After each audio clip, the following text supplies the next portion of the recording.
Bonjour et bienvenue à votre émission Réflexivité. Aujourd'hui, nous allons parler de l'insalubrité publique à Kinshasa, les causes, les conséquences, les responsabilités et les solutions y apportées. Nous recevons pour vous, une fois de plus, monsieur le professeur Guy Robert Silou. Avec lui, nous allons partager sur cette question et voir sur les aspects de développement durable de cette question. On parlera de l'économie, du social et de l'environnement. Bonjour, monsieur le professeur Guy Robert Silou. Bonjour, monsieur Kambala. Ravi d'être sur votre plateau une fois de plus. Merci beaucoup. Quel est l'état de lieu que vous faites de l'insalubrité publique à Kinshasa? C'est un état de lieu qui est relativement catastrophique. C'est-à-dire que lorsqu'on arrive dans Kinshasa, comparativement à ce que Kinshasa a été jadis, c'est le jour et la nuit. Je pense que vous vous souvenez, Kinshasa a toujours été qualifié de Poto-Moyindo. Voilà, on considérait que c'était à l'identique de ce qui se passait un peu en Europe. Donc lorsqu'on arrivait à Léopoldville, avant que ça ne devienne Kinshasa, c'était vraiment l'apothéose, on se sentait vraiment bien. Et au fil du temps, les choses se sont dégradées. Mais la question à laquelle il faudrait essayer d'y répondre tout de suite, c'est de savoir pourquoi cette situation s'est-elle détériorée. C'est pour la simple raison, je pense dans un premier temps, qu'il y a eu des capacités qui n'étaient pas du tout prévues pour la ville de Kinshasa. Et quand je dis des capacités, au niveau d'abord démographique, lorsqu'on essaye de lire la documentation sur la ville, province de Kinshasa, on s'aperçoit que cette ville a été conçue pour 400 à 600 000 personnes maximum. Or, aujourd'hui, il y a une explosion démographique au point où on est aujourd'hui quasiment, vous qui connaissez mieux la ville, selon les statistiques qui sont peut-être un peu officieuses, on considère que c'est entre 15 millions et 16 millions d'habitants. Et donc là, derrière, il y a un phénomène naturel au niveau du taux de fécondité. On se rend bien compte que ce taux ne cesse de croître. Et en même temps, il faudrait prendre aussi en considération l'exode rural. C'est-à-dire que Kinshasa étant la capitale politique économique, la tendance c'est que ceux qui sont dans les provinces, qui sont aussi dans un état de délabrement relativement avancé, ces gens-là viennent se réfugier à Kinshasa. Ce qu'on appelle l'exode rural. C'est l'exode rural. Et donc cet exode rural ne fait que renforcer ce phénomène dit démographique. Or, il s'avère que démographiquement, on connaît une évolution qui s'effectue de manière géométrique. Or, il s'avère que les infrastructures n'ont pas suivi le développement de la ville. Et donc là, il y a une forme d'inadéquation qui commence à exister entre la démographie et la carte géographique de Kinshasa, avec une extension qui devient exponentielle. Et en même temps, cette extension, je pense aussi, M. Kambala, cette extension a été réalisée de manière anarchique. C'est-à-dire que ça a été vraiment incontrôlé, au point où les gens habitent dans des zones qui sont parfois insalubres dès le départ, et ce sont des milieux qui sont souvent rudes, et là, les choses ne peuvent que se complexifier. Manque d'électrification, manque d'eau, et ainsi de suite. On se rend bien compte que toutes ces conditions-là ont été analysées, par exemple, par quelqu'un, un économiste, Thomas Robert Malthus. Et Thomas Robert Malthus faisait un constat qui est relativement simple. Il disait que la démographie augmentait de manière géométrique et que la production augmentait à son tour de manière arithmétique. Et donc, entre cette évolution qui se veut géométrique sur le plan démographique et cette augmentation infrastructurelle qui est arithmétique, tout de suite, vous avez un décalage. Et ce décalage peut expliquer ce problème d'insalubrité que nous retrouvons dans la ville. Mais bien entendu, ne restons pas seulement sur ce champ d'analyse malthusienne, mais on peut peut-être aussi évoluer en essayant de voir que là aussi, le politique a failli.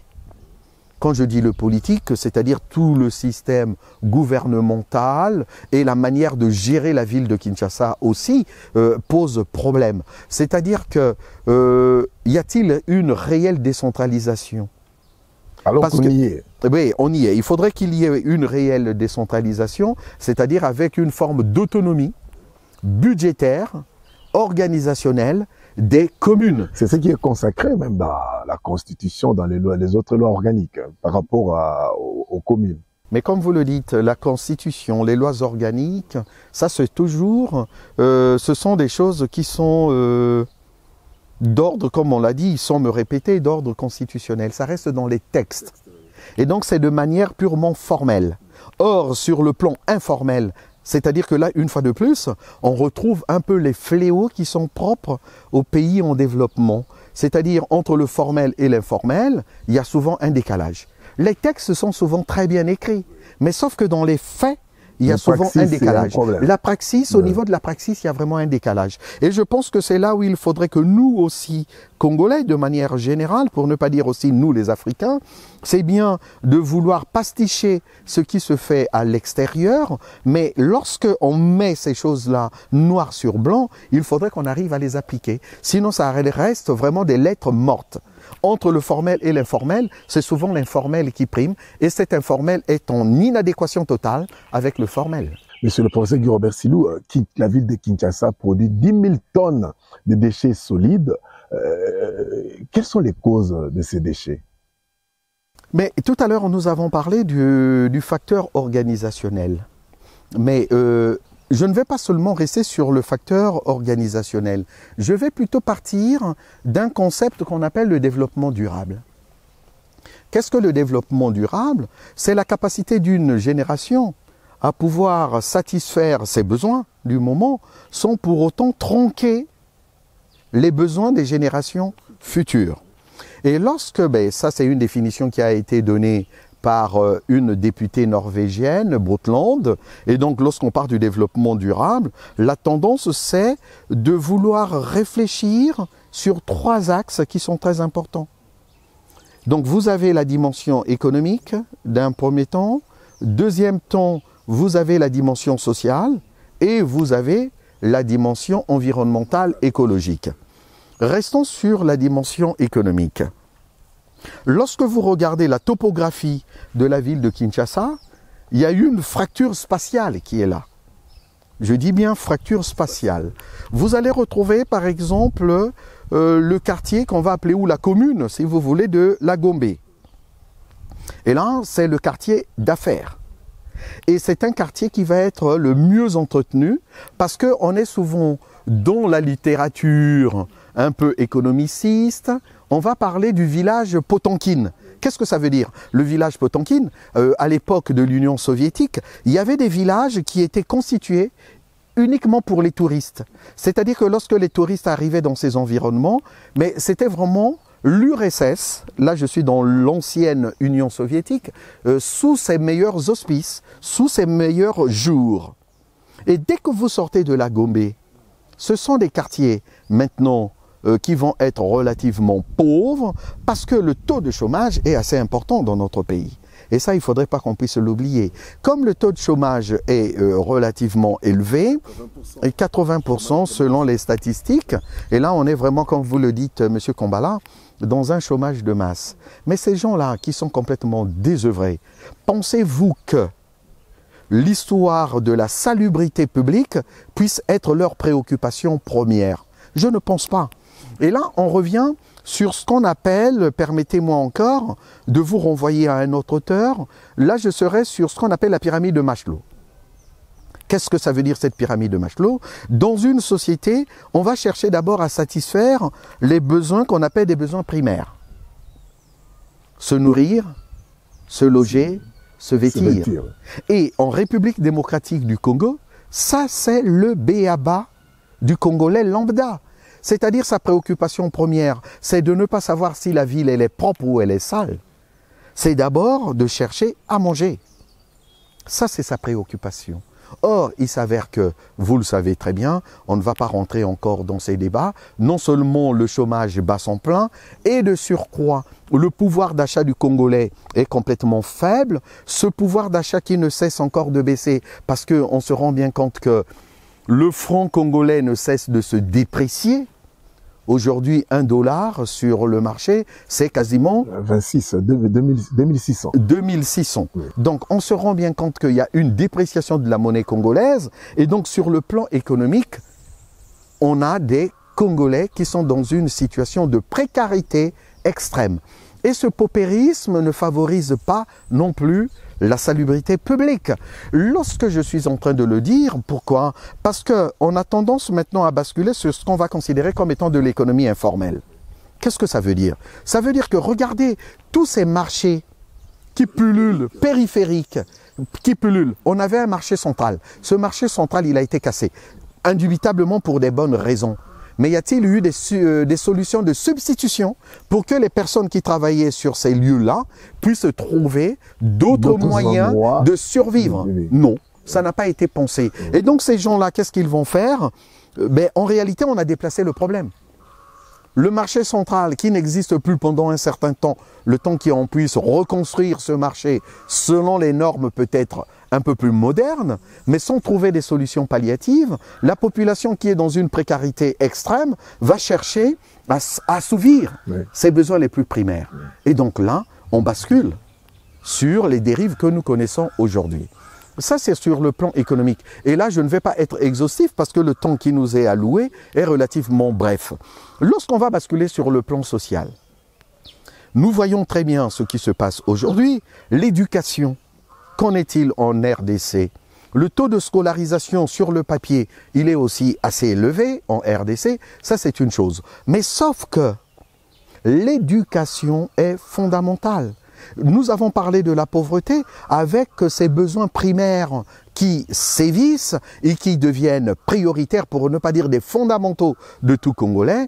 L'éducation aujourd'hui ne permet pas aux Congolais d'essayer de respecter les normes et valeurs qui devraient prévaloir pour que cette salubrité puisse être une préoccupation. Parce que sur la pyramide de Maslow, j'ai beaucoup plus insisté sur les besoins primaires, mais sur les besoins secondaires. Vous avez ces besoins comme la sécurité, l'estime de soi, la reconnaissance de soi. Et donc là, on bascule sur une dimension beaucoup plus psychologique. Or ça, le Congolais n'en a que cure. Voilà pourquoi je suis en train d'insister sur le fait qu'il faudrait que nous puissions repenser notre éducation. Parce que derrière cette éducation, vous avez aussi le concept de citoyenneté. Et ce concept de citoyenneté nous renvoie quand même, disons, une fois de plus, à 3 critères qui définissent la citoyenneté. Vous avez le civisme, c'est-à-dire les droits et devoirs d'un citoyen. D'accord? Mais ces droits et ces devoirs deviennent des préoccupations seconde, et là je reste encore relativement humble dans ma manière de présenter les choses. Si je veux rentrer dans l'exagération, je dirais même que ça devient des préoccupations secondaires par rapport aux besoins primaires. Et donc là vous avez le civisme. En dehors du civisme, vous avez un deuxième critère qui porte sur les civilités, le respect de l'autre. Mais lorsqu'on dit le respect de l'autre, ce n'est pas respecter M. Kombala, c'est pas seulement ne pas vous insulter. Mais lorsque j'ai une bouteille d'eau, je finis de consommer le liquide qui est à l'intérieur, qu'est-ce que je fais de cette bouteille? La tendance, c'est de la balancer sur la voie publique. La voie publique. Or, il s'avère que les éléments plastiques, le caoutchouc et autres, mettent à peu près un siècle avant que ce produit-là puisse se détériorer. Ça, le Congolais classique, traditionnel, avec une instruction relativement modeste, ne s'en préoccupe pas. Parce que là, on bascule sur des besoins secondaires. Et là, on se rend bien compte que ces civilités qui sont des petits délits posent problème à notre réflexion. Et le troisième élément, c'est la solidarité.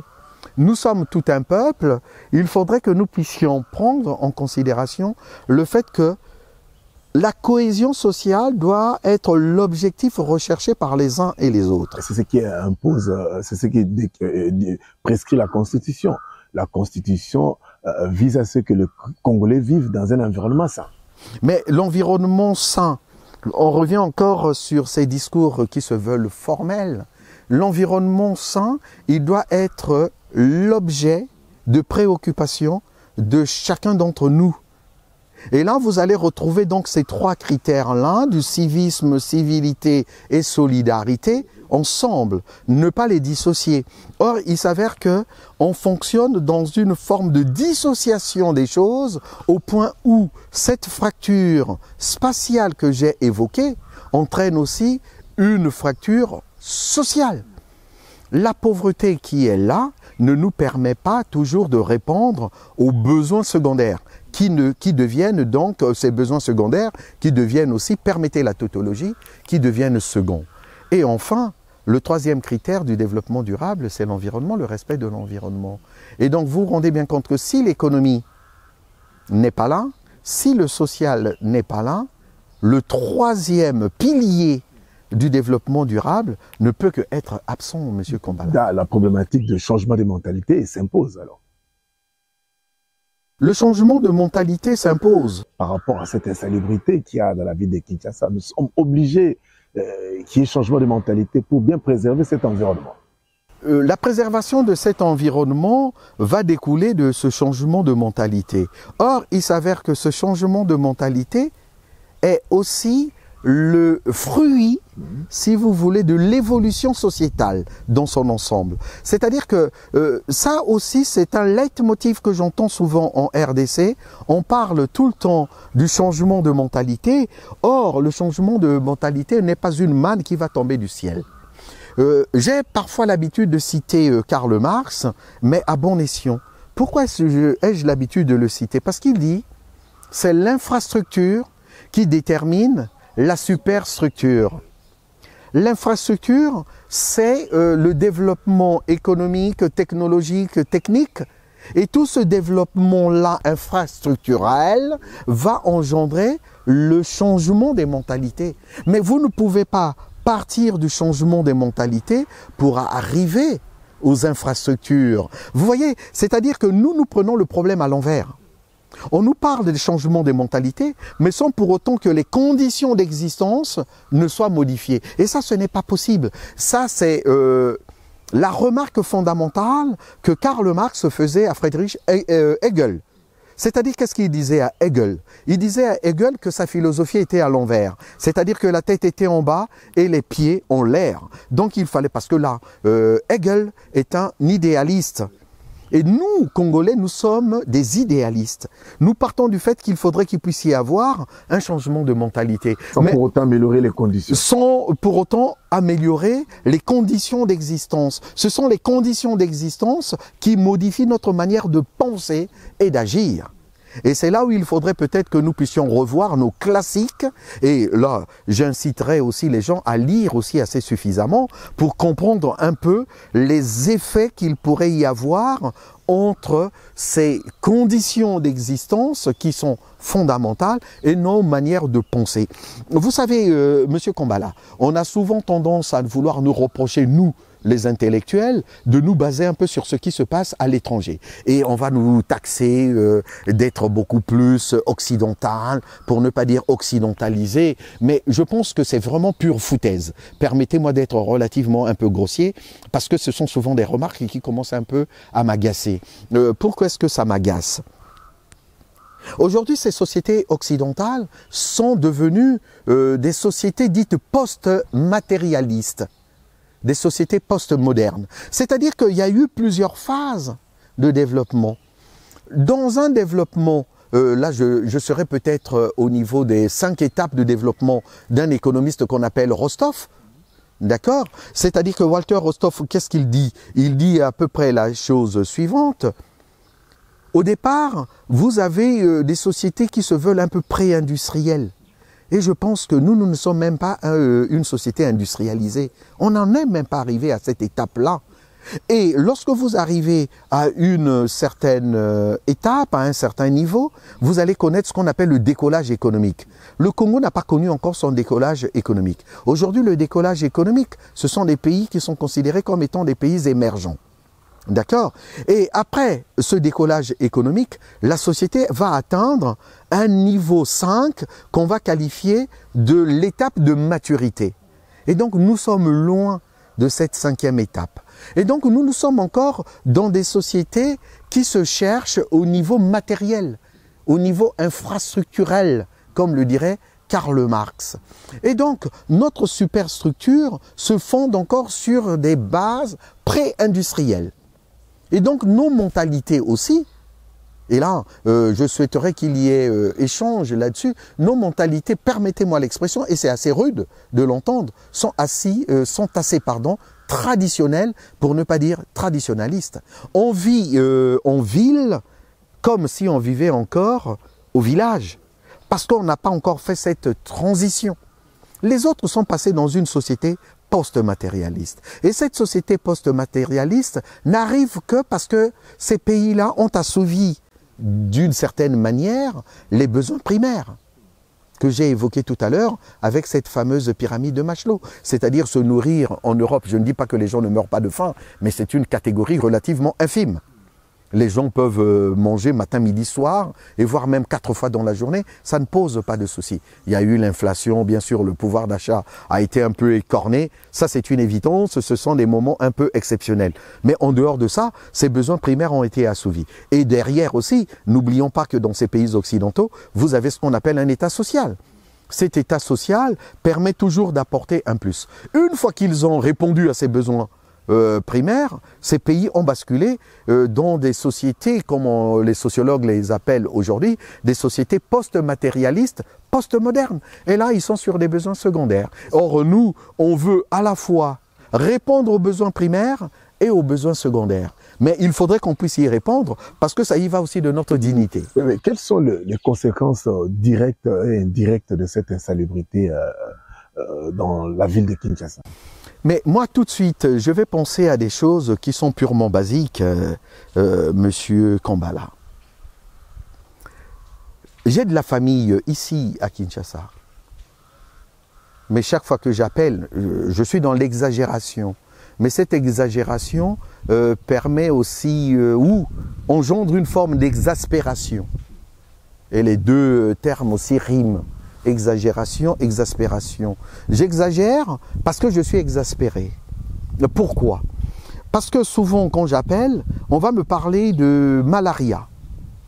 Je vais appeler ma frangine, est-ce que ça va?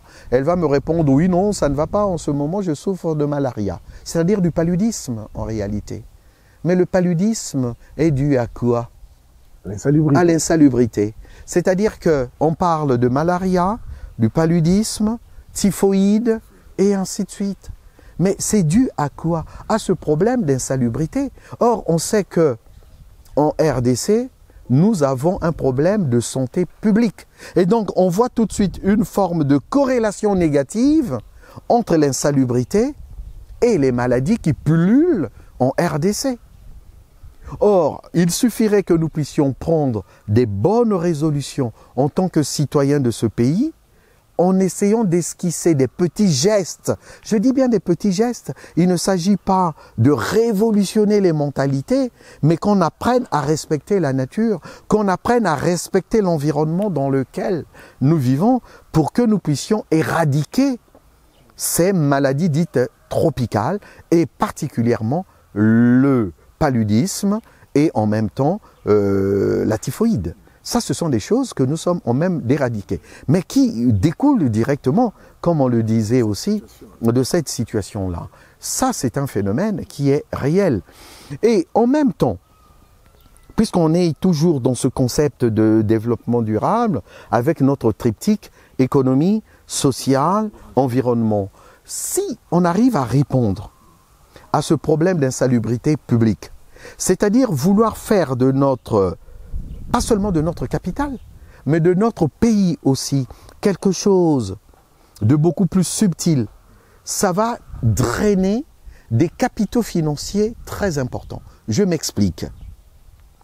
Un touriste étranger, lorsqu'il arrive pour la première fois à Kinshasa, mais je pense qu'il risque de ne pas revenir parce que tout simplement, il y a des choses qui laissent à désirer. Mais nous qui sommes les fils de ce pays, nous sommes contraints de revenir parce que nous avons de la famille et ainsi de suite. Mais les autres ne vont pas y revenir systématiquement. C'est-à-dire que le fait de lutter contre l'insalubrité publique, ça va nous engendrer des devises. via le tourisme. Parce que chaque fois que vous accueillez des étrangers, vous exportez des services. Un étranger qui occupe une chambre d'hôtel, vous êtes en train d'exporter un service. Vous voyez bien que là, nous sommes dans la mondialisation, dans le phénomène dit de mondialisation. C'est-à-dire que lutter contre l'insalubrité, c'est en même temps favoriser la croissance de la RDC avec le tourisme. Donc, c'est au ministère du Tourisme aussi de travailler avec qui de droit pour essayer de résoudre ce problème-là d'insalubrité. Ça y va de l'efficacité économique. Mais en dehors de ça, si aujourd'hui on prend le problème à bras-le-corps, c'est aussi source de création d'emplois. Donc c'est un manque à gagner pour la RDC. C'est un manque à gagner. Ah mais là c'est un manque à gagner. Cette mauvaise gestion terrible. des déchets solides. Exactement. Et autres, cette mauvaise gestion, pour ne pas dire cette mégestion tout simplement, oui, engendre un manque à gagner pour les recettes fiscales. C'est-à-dire que le fait de vouloir faire travailler nos concitoyens pour que la ville puisse être propre, c'est distribuer un revenu. Mais lorsqu'on distribue un revenu, comme le dirait John Maynard Keynes, un revenu, il sert à quoi? À consommer une partie et à épargner une infime partie. Or, les 80% qui vont être consommés, derrière vous avez ce qu'on appelle toujours en économie un effet multiplicateur, et cet effet multiplicateur va multiplier par N ce qui a été investi au départ. Autrement dit, lorsque on est dans une situation classique, ce multiplicateur keynésien, là je suis en train de me référer aux statistiques qui ont été réalisées dans les pays occidentaux, ce multiplicateur keynésien, il est égal à 5. Donc lorsque vous investissez, je dis tout et n'importe quoi, 1 million pour lutter contre l'insalubrité, ce million-là va être multiplié par 5, donc ça va se traduire par 5 millions. Et donc, lorsque vous versez des salaires à ceux qui étaient désœuvrés à un instant T, ils ont un revenu, avec le revenu, ils vont consommer, et la consommation va entraîner la production au final, va entraîner de la croissance. Avec l'épargne, sur le plan de l'économie néoclassique, épargne est égale à l'investissement. Donc chaque fois qu'on va épargner, là je ne parle pas de la thésaurisation, je parle bien de l'épargne, avec ces trois motifs, mais on va se retrouver quand même dans une dimension beaucoup plus positive. Donc moi je pense que ne pas lutter contre l'insalubrité, parce qu'on considère que ce n'est pas un souci majeur, on se tire une balle dans le pied. C'est-à-dire qu'on n'est pas capable de connaître un développement économique harmonieux, parce que c'est ça aussi le développement économique. Parce qu'il ne s'agit pas seulement de faire de la croissance, mais il faudrait bien aussi que cette croissance puisse être harmonieuse pour connaître peut-être ce qu'on pourrait qualifier aussi du PIB vert. Hein, le PIB vert, c'est-à-dire cette croissance qui se veut durable. Et ça, c'est important. Monsieur le professeur Guy Robert Silou, parlons de ce service public qui gère la salubrité, l'assainissement de la ville de Kinshasa, c'est le RATP. Monsieur le professeur Guy Robert Silou, c'est un manque de moyens qui fait que ces services ne fonctionnent pas. Ça, c'est la première question. Il y a aussi au niveau de communes. Chaque commune a une autonomie technique, administrative et financière. Qu'est-ce qui fait que ces communes, malgré les 10 000 $ qu'on donne, les communes sont toujours sales. Il y a chaque samedi, je pose 3 questions, il y a chaque samedi cette histoire des salongo imposée par Mobutu. Chaque samedi à Kinshasa, de matin jusqu'à 10 h, aucun service ne doit fonctionner. Il faut assainir la ville, mais la ville est toujours sale. Il y a un problème, un véritable problème. Mais revenons, allez, je vais terminer par la fin. Vous avez parlé de Mobutu avec le salongo qui était initié sous son auspice. Là, on était dans l'uniparti qui était le MPR. Et ça, Mobutu l'avait infligé à la population congolaise. Ben, c'était une bonne initiative et comparaison, on dit toujours comparaison n'est pas raison. Là, on était dans un modèle assez, je vais le dire ainsi, autoritaire, ce régime autoritaire faisait que personne ne pouvait y résister. C'était une bonne action. Mais c'était une bonne action, c'est-à-dire que même sous la dictature ou l'autoritarisme, on peut connaître quand même aussi les bienfaits de ces systèmes-là, même si ça essaye toujours de brider la liberté individuelle, la liberté de conscience. Mais ça, c'était quelque chose de salvateur. Mais aujourd'hui, vous avez parlé de la RATP, de cette régie d'assainissement des travaux publics. Mais lorsqu'on est dans ce domaine-là, c'est un problème de finances, bien entendu. Avec plus de 16 millions, 10 à 15, en fait, la statistique, le nombre de la population de Kinshasa, 16 millions à 17, on n'arrive pas à prélever l'impôt pour assainir la ville. Mais vous voyez bien que là, on est dans un sujet qui est très complexe. Et d'ailleurs, c'est le propre de notre émission, hein, d'être toujours dans cette réflexivité, parce que les choses ne sont pas toujours si simples. Les choses sont beaucoup plus complexes que cela. Mais vous voyez bien, vous dites 16 millions d'habitants, 15 millions d'habitants dans la ville de Kinshasa. Et donc, le budget qui est alloué est très insignifiant.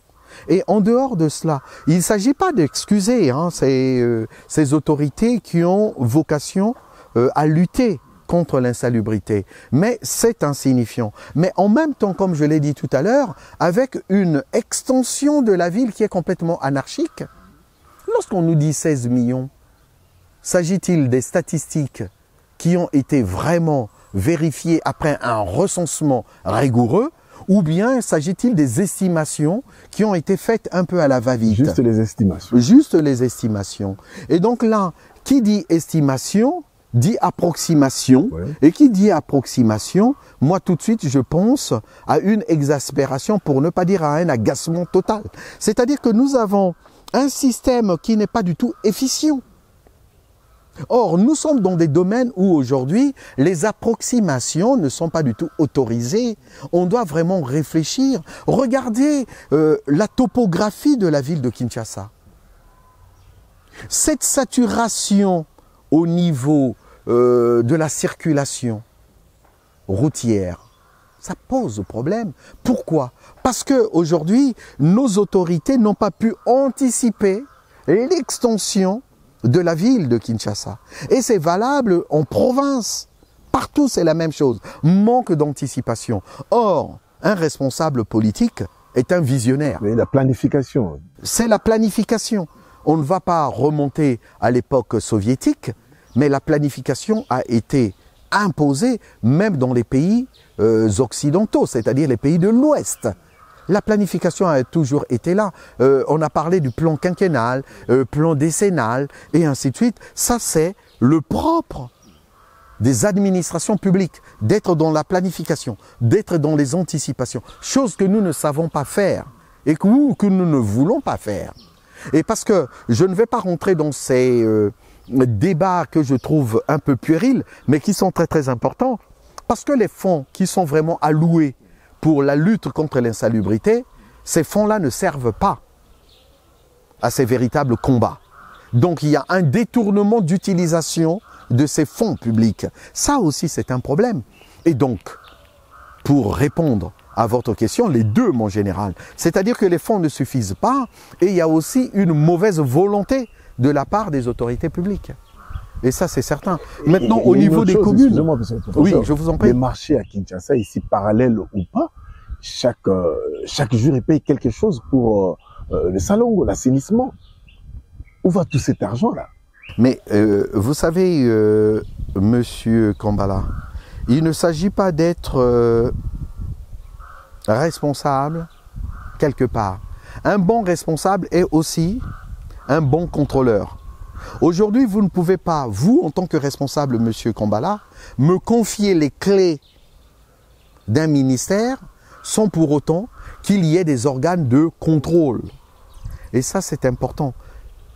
Il me semblerait, je mets ça au conditionnel, qu'il puisse exister une forme d'inadéquation entre les fonctions des uns et des autres et le manque de contrôle qui devrait vérifier de l'efficience des méthodes mises en exergue pour atteindre des objectifs. On ne peut pas, en matière économique, on ne peut pas en matière politique, ne pas avoir ces organes de contrôle. Et ça, je pense que c'est ça qui manque aussi dans notre pays. Il faudrait peut-être qu'on arrive à revoir des choses pour qu'il y ait vraiment une efficacité, pour ne pas reprendre l'expression d'efficience, dans notre manière de faire. Et ça, c'est indispensable. Monsieur Kombala. Monsieur le professeur Guy Robert Silou, nous approchons vers la fin de cette émission, mais on va aborder d'abord les responsabilités avant d'arriver au niveau des solutions. Comment établissez-vous les responsabilités quand on voit la ville est insalubre, l'insalubrité publique? Comment établissez-vous les responsabilités? Les responsabilités, selon mon entendement, se trouveraient à deux niveaux.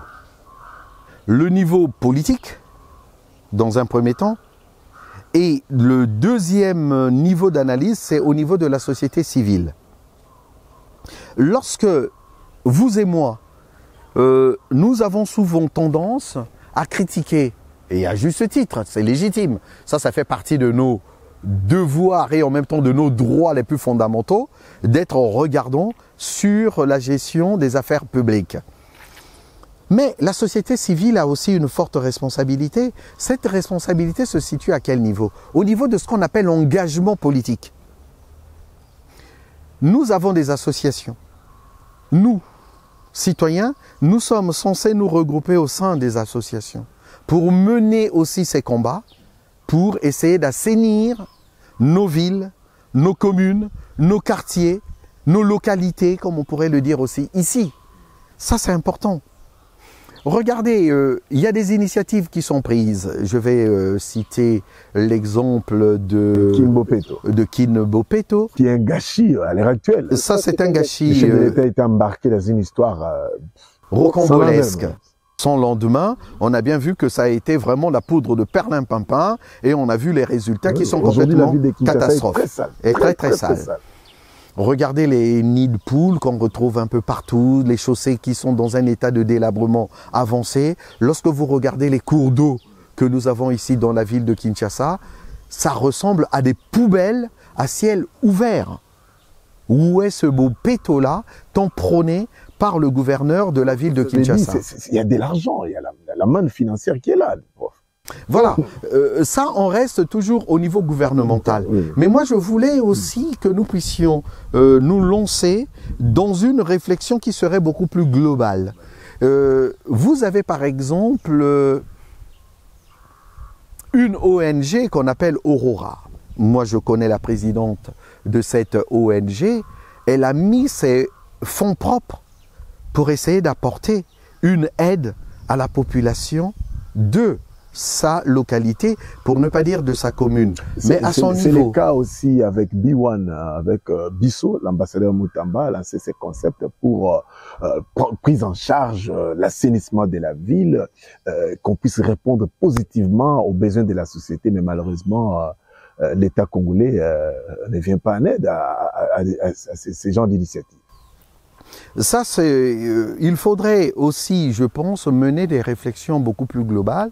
Comment est-ce qu'on peut être dans une forme de décentralisation et une délégation de compétences, pour ne pas dire de pouvoir, à ces associations qui sont aussi animées par des personnes de très bonne volonté, mais il faudrait qu'on puisse les aider, leur faciliter aussi des tâches, leurs tâches au niveau administratif, pour que ces gens-là se sentent épaulés dans leur mission qui n'est pas toujours une mission qui n'est pas toujours si simple. C'est-à-dire que, comme on le dit, vous avez parlé tout à l'heure du président Mobutu, mais lorsque je me souviens de lui, il disait toujours que le président de la République n'était pas un magicien. À lui tout seul, il ne pouvait pas tout faire.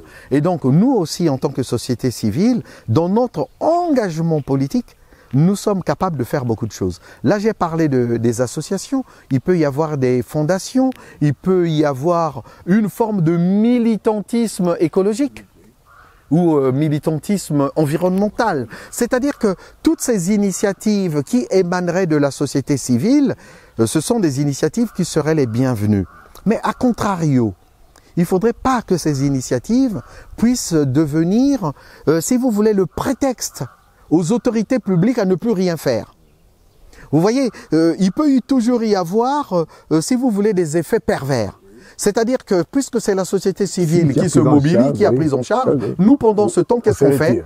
On va dilapider les fonds publics pour en faire autre chose, c'est-à-dire on va les détourner à nos profits individuels. Et c'est là où peut-être les choses risquent de basculer complètement dans le négatif. Donc, les pouvoirs publics et la population sommes responsables de cette situation.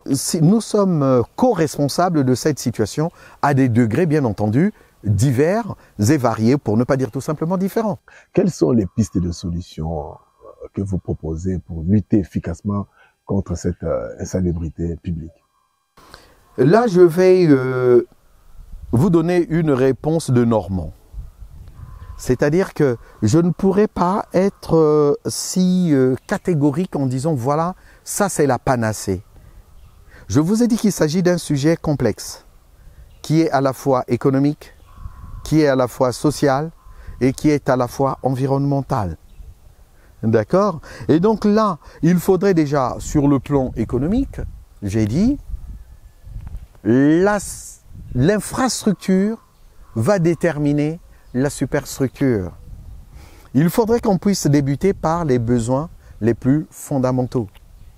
Le Congolais, quand il se réveille le matin, quelle est sa préoccupation première, Monsieur Kambala? Vous qui vivez ici, vous le savez mieux que moi. Aurais-je à manger? Aurais-je de la nourriture pour ma famille? Et ainsi de suite. Il faudrait que nous puissions partir de certains éléments, trouver du travail, créer des emplois pour que tout le monde, là quand je dis tout le monde, dans un premier temps c'est impossible bien entendu, mais qu'une majorité puisse avoir un emploi, satisfaire les besoins primaires. Et une fois cette satisfaction des besoins primaires réalisée, on pourrait penser aux besoins secondaires, c'est-à-dire aussi l'assainissement. Vous voyez par exemple, là on sort de la COP 28, si je ne m'abuse. Mais on sort de la COP 28, on dit que le Congo est un pays solution. Mais ça, il s'agit d'un legs de la nature, pour ne pas dire... comme on pourrait l'affirmer dans un sens beaucoup plus spirituel, c'est un don de Dieu. Mais qu'est-ce que nous, Congolais, faisons pour que le pays solution que nous sommes ne soit pas seulement une solution providentielle, mais une solution qui découlerait directement du travail, et ce travail qui se veut prométhéen. C'est ça la réflexion qu'on devait avoir. Donner du travail aux gens. Trouver des solutions, que les gens vivent dans des logements qui sont tout à fait viables. Lorsque les gens vivent dans des taudis, comment pouvez-vous attendre à ce que ces gens-là puissent penser autrement? On le dit toujours qu'on ne pense pas de la même façon dans un palais que dans une chaumière. Lorsque je vis dans un palais, j'envisage autre chose. Mais lorsque je vis dans des taudis, mes préoccupations ne sont pas identiques. C'est ce que nous dit Karl Marx avec des termes qui sont beaucoup plus complexes que peut-être le commun de mortel moins instruit ne va pas comprendre. Vous avez ces exemples-là. On ne vit pas de la même façon dans un palais que dans une chaumière. Donc ça, il faudrait qu'on puisse y réfléchir. Donner du travail aux gens, progressivement assouvir leurs besoins primaires, et derrière, on pourrait se pencher sur des besoins secondaires comme celui de l'insalubrité, de la lutte contre l'insalubrité. Mais il faudrait aussi qu'il y ait une conscientisation via l'éducation. Mais tout cela de manière concomitante afin qu'on ne puisse pas les séparer. Tout va ensemble. On ne peut pas seulement éduquer si les besoins primaires ne sont pas satisfaits. D'ailleurs, cette éducation, comme je le disais déjà dans ma manière de présenter les choses, au niveau scolaire, on ne va pas très loin dans nos études. Lorsque quelqu'un a terminé ses études, il se retrouve rapidement au chômage. Et donc les gens ont compris que mieux vaut passer par une économie informelle que par une économie formelle. Et aujourd'hui, nous avons des tas de juristes dans ce pays, mais pour en faire quoi? Il faudrait peut-être revoir aussi le système de notre enseignement. Peut-être mettre l'accent, comme on le fait en Allemagne. Des juristes, des médecins. Les médecins, on en a besoin, Monsieur Kambala. Avec les maladies qui pullulent, comme on l'avait dit tout à l'heure. C'est-à-dire que le nombre ne cesse d'augmenter. Mais pour des postes qui sont très très réduits. Et ces gens-là finissent par devenir quasiment déclassé. Et là, on parle en sociologie en termes de déclassement social. C'est-à-dire que j'ai fait des grandes études, mais le poste que je vais occuper dans une entreprise sera moindre par rapport à mes diplômes. Et là, on parle en termes de déclassement. Et ce déclassement favorise encore l'économie informelle. Et donc, il y a des petits business à gauche et à droite. Et tout cela au vu et au su de tout le monde. C'est pour dire que je n'aurai pas, Monsieur Kambala, une seule réponse. C'est un tout. Et donc, il faudrait penser l'économie, le social et l'environnement, les trois éléments réunis. Merci beaucoup, monsieur le professeur Guy Robert Silou. Merci aussi à vous d'avoir suivi cette émission. À la prochaine.